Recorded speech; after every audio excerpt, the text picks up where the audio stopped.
Hello, welcome to Spirituality Simplified. So, for this week, I actually heard that it's time for an inner light check in. So, if you've been following along and you get the Soul in One monthly digest, you kind of know what the energies are like and what we need to be doing this month to really fulfill um, our lives and be joyful and happy and loving. This was just kind of a check in on that. So this week, I actually just pulled a card. And this week, I'm working with numerology, which, if you listen to this podcast, you know how much I love numerology. And this is one of my favorite decks. It's really simple, easy to use, and I'm really fascinated uh, with with numbers. I mean, and it's funny because I never got into math. I wasn't, fascinated on that level, but from a spiritual level and, from a meaning perspective, it just everything makes sense. It's just fascinating. So, it's interesting. So I asked, what does everyone need to hear right now? What do we need to know? And I pulled the Pride card 19, which I was like, oh boy. I checked a couple times. I'm like, are you sure this is the card that I have to talk to lots of people? I'm really excited about that, guides. Like, um, it's funny. I was like, where are we going with this? But my Council of Light, I connected with them, and they're like, just keep listening, keep going, because there's some really good messages. So, don't turn off your podcast because there's even though it's talking about kind of a ego based, more quote, I don't know, I guess negative topic. Of course, the Council of Light has a beautiful way of explaining it and putting it into positive terms that we can all use and understand and really gain some ahas from. So I'm really excited. The messages that came through were so cool. And so let's just go ahead and dive right into this, talk about pride this week. So, in last week's episode, I talked about the difference between the ego and the true self. And this was actually a question that was asked in the Spirituality Simplified Facebook group live Q&A that actually just did. And so I feel like this is a topic that is important right now. And it's something that as we're spiritually awakening, we are wanting to know that. What is the difference, right? What's the difference between receiving information that's coming from the ego versus coming from your intuition or your true self, your inner light, your soul, whatever you want to call it? The ego can be a little bit tricky. It's a sneaky one. And really, the easiest way to recognize if your thoughts are formed by the ego versus the true self is if they are created and surrounded from, by fear or judgment, doubt, anger, like all of those, that's all created by the ego. That is not your truth. Your true self, your soul, your inner light, that is not going to be truth. You're only going to come from a place of love. So if you think about pride, right? We'll bring that in. Pride is one of those emotions that is fueled by the ego. And the problem is that pride can get in the way of creation. So let's break down the number 19. This happens to be 19. So if you look at that from numerology, you would break that down further. So 9 plus 1 equals 10. 1 plus 0 equals 1. So if you break it down, this is going to equal a 1.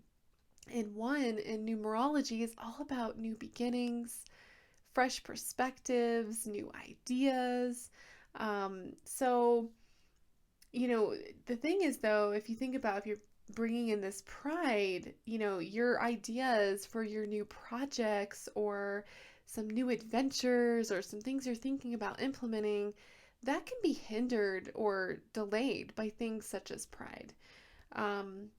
Sometimes if you start a new project or a new venture, you may have to try a couple different routes until you find, what you're looking for, you reach your goal. Sometimes the first path that you end up going down it ends up being a dead end, right? And you have to start all over again. And sometimes you just have to swallow your pride and just say, okay, that didn't work. Let's turn around. Let's go another way. Let's go another path. Try a new direction. So, sometimes you have to do that to get to your end result that you're looking for. So, this card is really inviting you to connect with your inner light, your true self, before you start on a project or embark on a new journey or adventure. Because your inner light's going to keep you on the right path. And it's going to light that way for you and keep you making those aligned decisions with your purpose, your true purpose.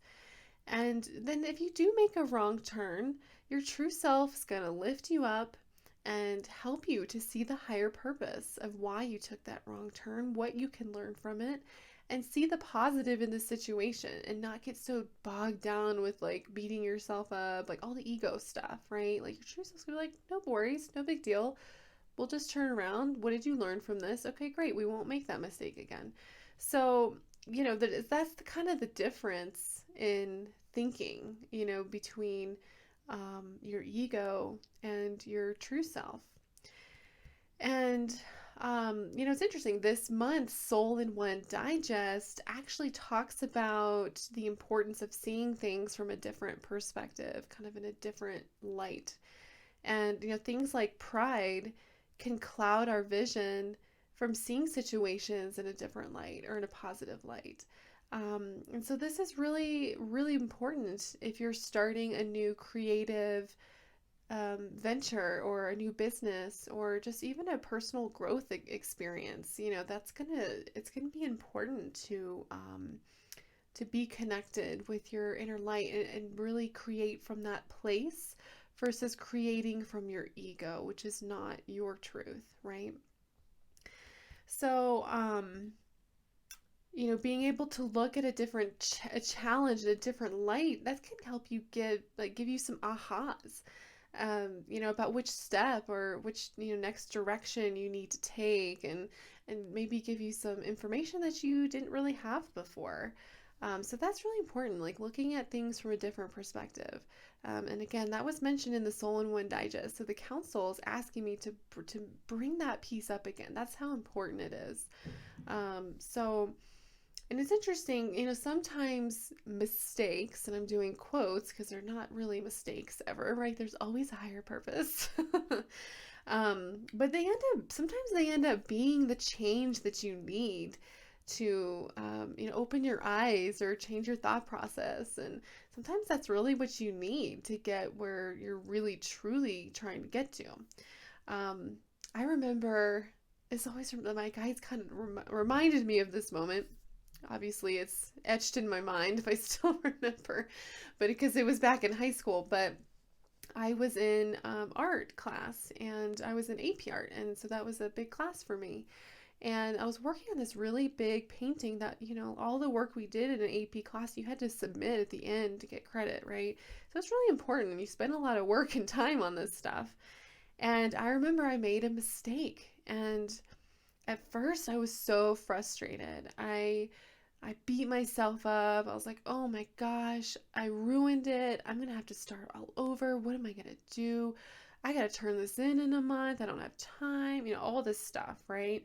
Um, but, as I calmed down, I started seeing how I could kind of move this painting in a completely different direction. I can use this quote mistake and change the direction of the painting. I had to. I couldn't start over really at that point because I was like almost halfway, maybe even more than halfway done. So, this mistake ended up being the best thing that happened to my painting. It was so cool. Like it looked even better. I was more pleased with it. And, had it not been for this mistake, I never would have viewed this painting from a different perspective and really fulfilled that true vision that I was really looking for initially when I started the painting.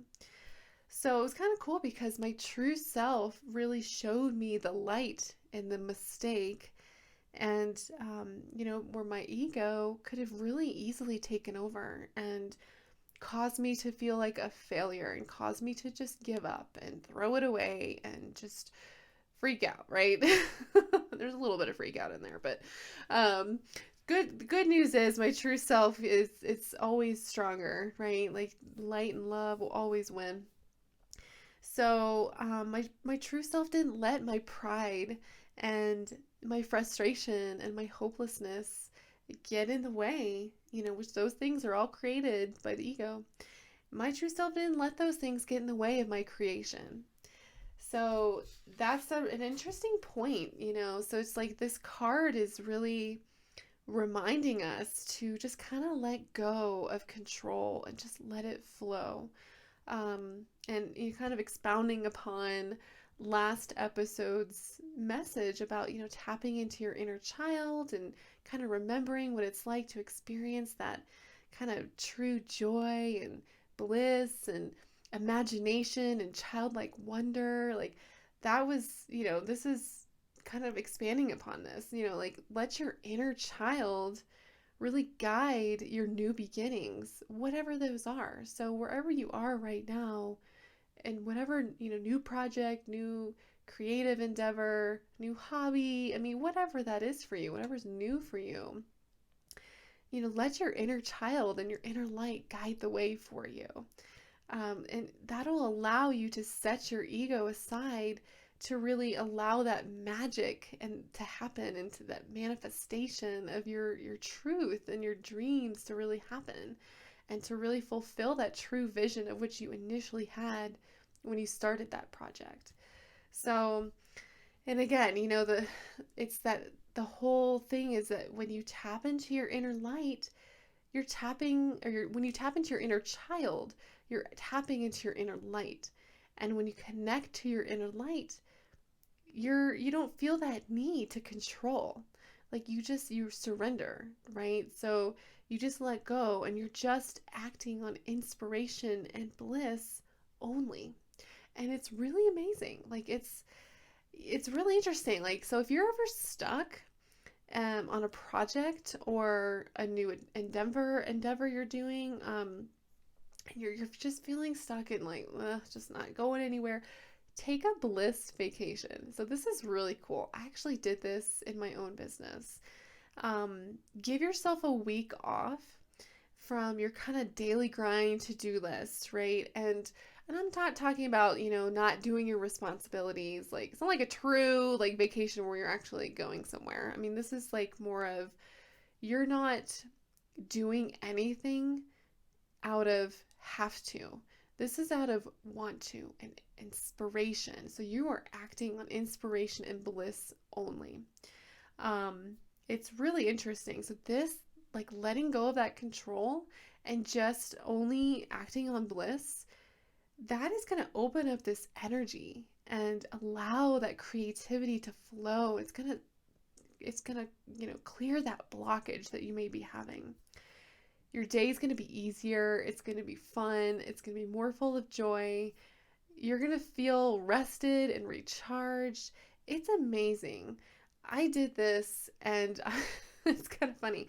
After a week, I was like, I'm going to be on a permanent bliss vacation because I saw how much this worked and I saw how much it opened up my whole business. It opened up the flow. I felt better physically, emotionally. I mean, it's amazing. I was getting these synchronicities and ahas. The universe was working with me, all because I just kind of let go of that control, right? I let go of any pride that was getting in the way, any other kind of ego-based emotions, and just did whatever I felt like doing and was inspired to do. So try that out if you are feeling stuck, and check in with your true self at the end of the week and notice how blissed out and awesome you feel, even just after 1 week. I'm telling you, you're going to go on a permanent bliss vacation too. And even if you're not starting something new, these are still really good reminders for everybody. And, if you need to kind of check in about maybe more about the ego versus the self, the true self, listen back to the last episode on finding joy, and then join the Facebook Spirituality Simplified Facebook group, because I just did a live Q&A where I went into even more detail about the difference between your true self and your ego, and I give an example or an exercise on how you can figure that out for yourself and how you can determine when it's your ego talking or your inner light talking. So check that out. It's really interesting. And that can be helpful anytime, no matter where you are, in your life. So that's really like the main message that I wanted to give today. So again, super simple. Just I was acting out of inspiration this week too, and didn't need a long podcast. That's what I was hearing. It just needed to kind of check in. This is a reminder for you to check in with your own true self and kind of see where you are and see if those ego-based emotions are getting in the way of a project or creative experience, or whatever you're trying to do, and see if that's getting in the way of that and if it's hindering it or causing some blockages. So definitely check in with that. And that's what's so cool. Like, I love oracle cards. I will tell you, like, they're really fascinating, and they really allow you to tap into your inner light to get that deeper message. I mean, think about, like, when I first pulled this, the first thing my ego comes in was like, pride. What am I going to do? Like, all these fears came in, right? Like, what is my audience going to think about that? Like, oh gosh, she's going to start, preaching on pride and all that. No, that's all just ego-based stuff, whatever. But when I really got into it and connected with my light and connected with my council of light and really like discovered the deeper meaning, it's beautiful. I mean, this was a great message, and it was so positive and so uplifting. I mean, yeah, pride kind of has a negative connotation, but if you look at the deeper meaning, then you can pull something more tangible and something more positive in the higher purpose. And that's really, really healing. That's what's great too, is that, like, if you pull a card every day, you're going to connect with your true self and your guides. And it's going to allow you to really view things from a different perspective. So maybe any kind of actions or thoughts or beliefs that you have, it's going to help bring that new light to that and give you those ahas and that new perspective that you've been searching for. These are great if you have a question and you're struggling with trying to figure something out. Pull an oracle card and make sure to connect with your true self and your guides and see what comes up for you. See what the deeper message and hidden meaning is. Like, sometimes, like, again, we're going about our day and we're not tapping into our subconscious all the time. It's very much consciousness and awareness. But there's a lot going on beneath the surface, and your true self is going to tell you that, and it's going to give you that truth and that the real message that you really need, right? So it's really cool. I love, like, when I work with my clients, like, they pull oracle cards, and I love watching them experience their own ahas and get their own messages and be like, yes, and like watch them connect. It's really fun. So, again, this is a great example of how healing can be fun. And this kind of segues into my announcements. And just wanted to remind you guys that, I have this Sound the Call of Your Soul program that I work with clients. It's an 8-week program. And, as I mentioned, we work with oracle cards. We do all this. One of the key pieces of this program is helping you to tap into your true self and your inner light, and helping you to figure out how to do that and to do it anytime, anywhere, and every day. And so we do fun things like that, right? So like that, having that like magic and that fun and like having those ahas and like seeing those synchronicities, like this is so cool. Like this is where healing can be really fun. And that is the foundation of my program, is that I want to help people heal, but I want to show them that it doesn't have to be so arduous and so heavy and like, ugh. It can be fun. It really can. So, um, again, if you're having trouble connecting with your true self, your intuition, you need some clarity. Maybe you're in a crossroads in your life and you're trying to figure out what your purpose is, but you just feel like there's some blockages there. Check it out. Go to my website, it's soulhealingwithallie.com/work with me. And I'm going to include the link in the show description so you can check that out and then book a call with me. You get a free consultation. We can talk about your situation. We can talk about the program in more detail and see if we're going to be a good fit for each other. So definitely check that out. Just wanted to remind you of that. And then, of course, while you're on my website, don't forget to sign up for my mailing list. And when you do, you get a free blue light meditation that's really powerful. Especially right now, it's a healing meditation. And then you also will get access to my monthly Soul in One digest. And November came out, I think, like maybe last week, a couple weeks ago, and it was awesome. Great, messages from spirit. There's free meditations and all sorts of cool stuff. So definitely sign up for that. And I wanted to just mention again that we have this new Facebook group specifically for my amazing Spirituality Simplified podcast listeners and YouTube watchers. You guys are awesome. I just wanted to be able to connect with you and interact with you. I love delivering messages and helping and doing all of this, but I love the interaction, and I want to be available to answer your questions about the podcast episodes, share your own stories, interact with each other, and just have a nice sense of community. I think that's going to be really important as the quarantine starts kind of going into effect again. So, check that out. Again, I'll put that link in the show description. And I actually had so much fun answering the questions on this live Q&A. So every Wednesday, I'm going to be doing a live Q&A where I'm going to be talking or answering questions about, the previous episode. So I'd love for you to join this community and, and connect. It'd be awesome. So that actually leads me to my next announcement is that next week is Thanksgiving, which is, in the States, of course. I know I have some international listeners. You guys are awesome. So I'm actually going to be taking the week off, but I wanted to just wish you all a really wonderful and beautiful and safe holiday. I am so, so incredibly grateful for you. I'm getting goosebumps talking about it, and I'm getting emotional because this has been a huge part of my own personal journey, and it means so much to be a part of yours. And I'm so incredibly blessed and grateful to be able to speak my truth and deliver messages from spirit and hopefully help you and inspire you on your spiritual journey. So thank you so much for listening and keeping an open mind and exploring your own spirituality with me. It's so amazing. It's a beautiful thing. So I wish you all the blessings in the world. I hope you have a wonderful holiday. And remember to keep it spiritual, but keep it simple. Thanks so much. See you next time.